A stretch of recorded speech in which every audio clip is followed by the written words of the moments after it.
안녕하세요. 시간이 들려주는 이야기에 방문해 주셔서 감사합니다. 오늘 영상은 여러분께 드리는 작은 이야기이자 한편의 인생 수업입니다. 사람들은 나이가 들면 자연스럽게 존경받을 거라 생각합니다. 그런데 정작 현실은 다릅니다. 아무리 연륜이 쌓여도 주변 사람들은 생각보다 냉정합니다. 살아보니 그렇습니다. 나이를 먹었다고 존경받는 것이 아니라 내가 어떻게 사람을 대하느냐에 따라 존경이 쌓이기도 하고 사라지기도 합니다. 오늘은 그 중에서도 많은 사람들이 잘 알지 못하는 조금은 낯설지만 정말로 큰 무게를 가진 3가지 태도를 말씀드리려고 합니다.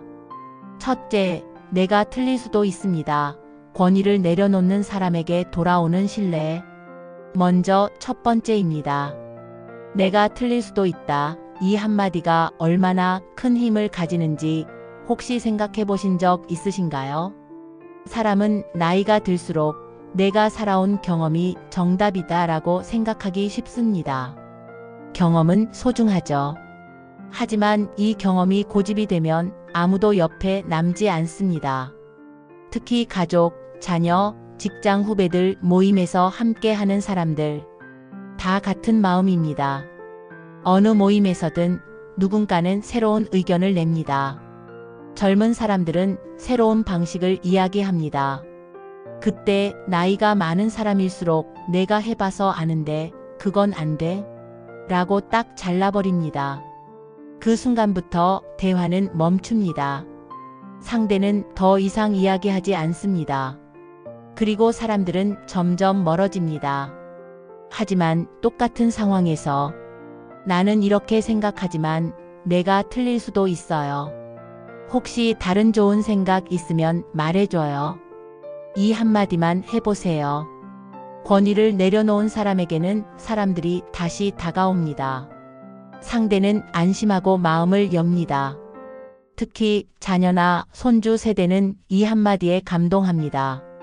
우리 아버지, 우리 어머니는 아직도 배우려 하시는구나.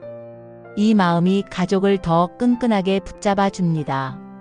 실천은 이렇게 해보세요. 누군가와 의견이 다를 때 무조건 맞서지 말고 먼저 내가 틀릴 수도 있다고 스스로 인정해 보세요. 어떻게 생각하세요? 라고 물어보세요. 반론이 나와도 틀렸다고 바로 끊지 말고 끝까지 들어보세요. 이 작은 한마디에 당신의 인품이 다 담깁니다. 실수한 사람을 대신 감싸주세요. 상대의 실수를 덮어주는 어른에게 모이는 신뢰와 존경. 두 번째는 많은 분들이 평생 놓치고 사는 부분입니다. 바로 실수한 사람을 대신 감싸주는 것입니다. 살아가다 보면 누군가는 실수를 합니다. 직장에서는 후배가 서류 하나 잘못 보낼 수 있습니다. 가족 모임에서는 자녀가 말실수를 할 수도 있죠. 친구끼리도 가끔은 농담이 과해 분위기가 어색해질 때가 있습니다. 이때 대부분은 네가 잘못했으니까 알아서 해라 하고 등을 돌립니다. 가끔은 오히려 그 실수를 지적하며 자신이 더 똑똑해 보이려 하기도 합니다. 하지만 존경받는 어른은 다릅니다. 그 순간에 실수를 덮어주고 대신 책임을 져줍니다. 왜 중요할까요? 실수한 사람은 평생 그 순간을 기억합니다. 그리고 마음속으로 저분 덕분에 살았다고 생각합니다. 사람은 자신을 살려준 사람에게 감사함을 느낍니다. 이건 가족 관계도 마찬가지입니다. 부부 사이도, 자녀 관계도, 친구도 마찬가지입니다. 실수는 누구나 합니다. 그 실수를 덮어주는 사람 곁에는 늘 사람이 남아 있습니다. 어떻게 할까요? 누군가 말실수를 하면 분위기를 바꿔주세요. 농담으로 넘기거나 다른 이야기로 화제를 돌려보세요. 누군가 일을 망쳤을 때 함께 책임져 주세요. 제가 좀 더 챙겼어야 했는데요. 라는 말 한마디면 됩니다. 공개적으로 혼내기보다 따로 불러서 조용히 이야기해 주세요. 작은 배려 같지만 이 행동 하나가 당신을 믿을 수 있는 어른으로 만듭니다. 상대의 부끄러운 이야기는 무덤까지 가져가세요. 가장 무겁고 가장 귀한 신뢰. 마지막 세 번째입니다. 이건 조금 더 무겁고 가장 깊은 존경을 받게 하는 태도입니다. 누군가의 부끄러운 이야기, 개인적인 사정, 가족사, 금전 문제, 때로는 실수와 잘못까지. 사람은 때로 이런 민감한 이야기를 믿을 만한 사람에게 털어놓습니다. 그런데 문제는 그 이야기가 어디선가 새어나간다는 겁니다. 말하지 마, 너만 알아야 돼. 이렇게 부탁해도 결국 어디선가 흘러나옵니다. 하지만 어떤 사람이든 자신의 속 깊은 이야기를 묻어둘 수 있는 무덤 같은 사람을 만나면 그 사람을 영원히 존경합니다. 왜 중요할까요? 세상은 비밀을 못 지키는 사람이 넘쳐납니다. 반대로 절대 말하지 않는 사람은 드뭅니다.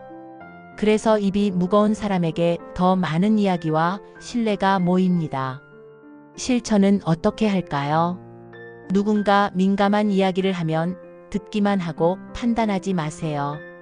다른 사람이 묻더라도 나는 잘 모르겠어라고 넘어가세요. 심지어 가족에게도 굳이 말하지 마세요.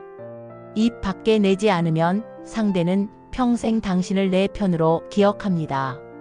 가끔은 이게 쉽지 않습니다. 내가 남보다 조금 더 아는 걸 티내고 싶을 때가 있거든요. 하지만 한번 흘리면 다시는 못 주워 담습니다. 작은 흘림이 당신의 평판을 무너뜨립니다. 결국 이 세 가지는 같은 뿌리를 가지고 있습니다. 내가 틀릴 수도 있다. 권위를 내려놓는 용기입니다.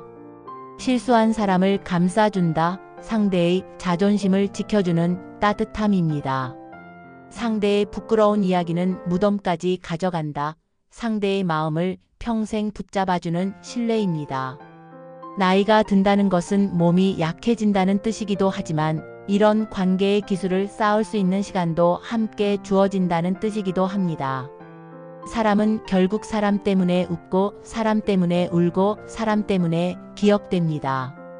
지금까지 혹시라도 나는 좀 고집이 세다. 나는 남 이야기를 쉽게 흘렸다. 나는 남 실수를 들춰냈다. 싶으셨다면 지금부터라도 바꿀 수 있습니다. 작은 한마디, 작은 배려, 그리고 무거운 침묵. 이 세 가지가 쌓이면 당신은 분명히 70세 이후에도 주변 사람들에게 이렇게 불릴 겁니다. 저분이라면 정말 존경할 수 있는 어른이지. 오늘 이 이야기 꼭 실천해보세요. 어렵지 않습니다. 익숙하지 않을 뿐입니다. 오늘도 건강하시고 당신이 있어 누군가는 숨쉴 수 있음을 기억해 주세요. 언제나 당신 곁에 사람이 남길 바랍니다. 오늘의 영상이 도움이 되셨다면 구독과 좋아요, 알림 부탁드리고 앞으로도 유익한 정보로 찾아뵙겠습니다. 감사합니다.